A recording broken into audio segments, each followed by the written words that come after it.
Hello everybody, my name is Connor, and we are here with a deck that I'm not familiar with. This is my second game playing the Daki Gyutaro deck, so I do want to apologize. My commentary, not going to be the greatest, but I'm going to try my best. So my opponent goes ahead and plays down the UG that lets you tap to get double energy, and then I'm just going to go ahead and tap to a P to play down the 0-cost Gyutaro and the 1-cost Daki. 1-cost Daki does, when sideline, let us search, so that is nice for Gyutaro. And my opponent is going to go ahead and play down another UG and then a double energy Gojo. So we're going to play down the Tionis just to get some energy generation, just because my hand is, this is my mulligan hand at this point, I'm 90% sure. And yeah, we don't have a ton to do unless we're at 4 energy. So we get ourselves to 4 energy using Mimikyu on our playmat to mark how much energy we have. Hopefully with a object like a Mimikyu, it will be more in my face. I've been trying to be really aware of how much energy I'm using, especially since I think a Kurapika video, I was not at the correct energy, and that's a big misplay and I don't like it. So my opponent does the smart thing. He's gonna go ahead and push his Itadoris forward and get some hits in. We get a draw trigger off of the Daki Gyutaro event, and then we get a get trigger getting a Warpine, I believe is her name. It's Daki, and we go ahead and start our turn. My opponent passes, so we go ahead and start, and we do end up drawing into a raid, but I feel like we have some potential here to do some work. It just kind of depends. But we are going to raid our Gyutaro here. And one thing I noticed, I think, when reading the card to make sure I understood it for the commentary, I forgot his main. I'm 90% sure I don't do his main thing, which is once per turn when this character attacks and wins a battle, switch it to active. I do think my understanding is that it would be a it has to kill a blocker or a character on the board, but I could be wrong, so someone let me know. I'm interested in that. I'm still learning the terminology and things. So we go ahead and hit the double Muzan's Blood, getting all 3 of our AP back, and then we hit the Purge. Purge is going to let us draw 2 cards first. It lets us kill one of our own, draw 2 cards, and then since we sidelined Daki, that lets us search, we are going to search the top 6 for Gyutaro, and I end up taking, I think, the double energy Gyutaro here, which I don't hate, but I don't know why I didn't take the 4 for 2 Gyutaro. Potentially because I have one in my hand already, I believe. But we're going to go ahead and play down the double energy Gyutaro, which is if Daki is on your field, draw a card, then place 1 from your hand into your sideline. And then, yeah, it looks like we are going to go ahead and tap 2 to play the Gyutaro I have in my hand. I really hope I'm saying his name right. Knowing me, I'm probably not. I obviously remember Daki's name for scientific reasons. So I end up searching here for the top 3, and I don't see on the card why I did that. So,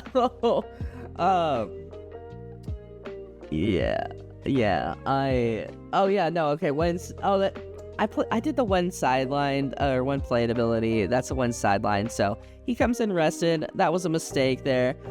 We go ahead and hit life, and he gets a Nobara raid and passes turn. So yeah, I should not have looked at the top 3. That is a one sidelined ability. You know, typical TCG player not reading their card. I think the store was also closing, so I was feeling a little rushed, even though they weren't rushing me. Shout out Sage's Portal, best place to play in Spokane if you're ever there. But Nobara is going to come out to rest my Gyutaro, and Gyutaro will remain arrested, unfortunately. So Nobara will hit, and we end up getting another Warbind, getting it to hand, and blocking the UG hit. So, yep. Gyutaro stays rested, and we draw into another Daki. We do have a Gyutaro in our hand, it looks like. So there is some, we can definitely get a full board here. So we end up playing out Daki. Daki is gonna not let us draw, which is why I was assuming I was gonna get to draw, which is why I went for the deck. And then I read my card and I learned. So I'm at 4 energy right now, playing the Warbind down to get me down to 5, and then playing out another Gyutaro. Yeah, no, I thought I had an extra energy, I thought I might. I did not. So the Gyutaro is going to swing first, hitting life, it looks like. Definitely thinking about that. I think I am, yep, go ahead and draw into the Muzan, and we hit a Panda, no trigger on that. Daki is going to go ahead and swing. She's currently a 4 because I do have the Gyutaro on field, and he ends up hitting the what is it? Its name, something red, the red event, which he teched in for fun, really. He does run the blocker Gojo's curse technique reversal red, there it is, gives him the active trigger there, so we end up stopping our attack at 4 life. Tied game so far. But yeah, the blocker, the double block Gojo, if you have those on the field and you hit that, a pain in the ass, really. So I do like the card. It also can fuck up their energy line. That's the scientific term is fuck up. And there he was saying that, oh, well, my Gojos are all right here. Flipped open a Gojo. Very cool, very cool. But yeah, so that's why he is, he teched in a couple. But yeah, he's kind of low rolling this game, playing out the, I think that's Fushigi's. It's bomb, I think. And we get another raid, no raid target, the Itadori swing coming through, and I'll go ahead and block that. And let's see, I don't remember I draw for turn. I'm gonna say I did, which honestly I just watched it back and I don't remember. I will go ahead and play the double energy Gyutaro. Not moving. Mimikyu has not done much moving, but that's okay. We're just gonna go ahead and swing and draw. Is that on attack, or did I goof that? When attacking. Okay, it is when attack.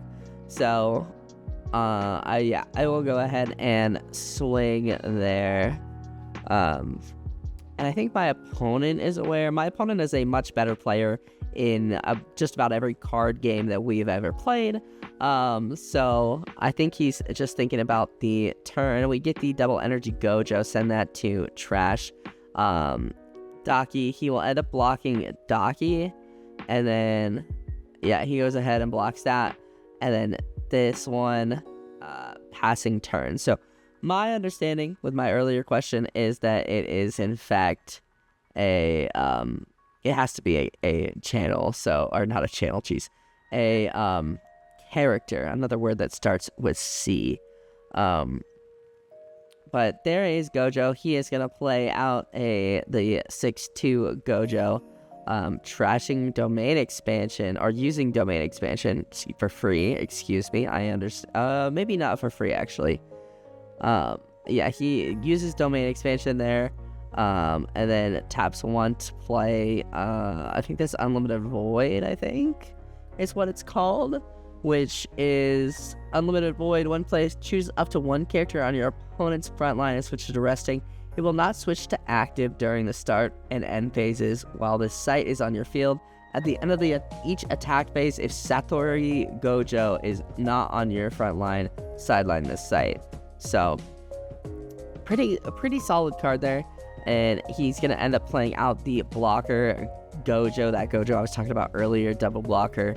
And we're going to go ahead and take this. It looks like no trigger there. Straight to the trash, unfortunately.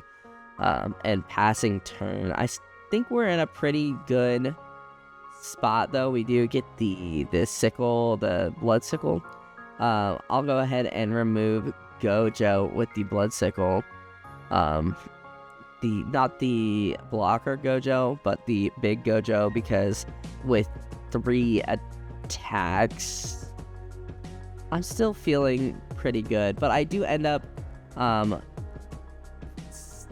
so I end up rating the Gyutaro. The other Gyutaro goes to removal because of the Gojo, I believe, or maybe I'm making things up. I'm not sure.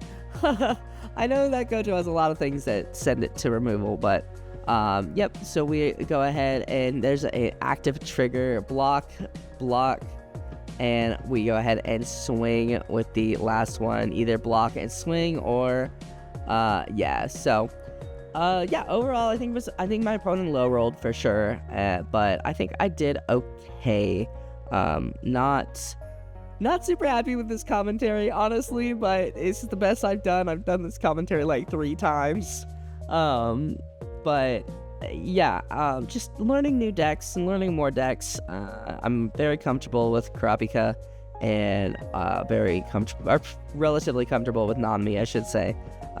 So it was nice to play a different deck and show you guys some different decks. So shout out to my buddy Kyle for letting me borrow his deck.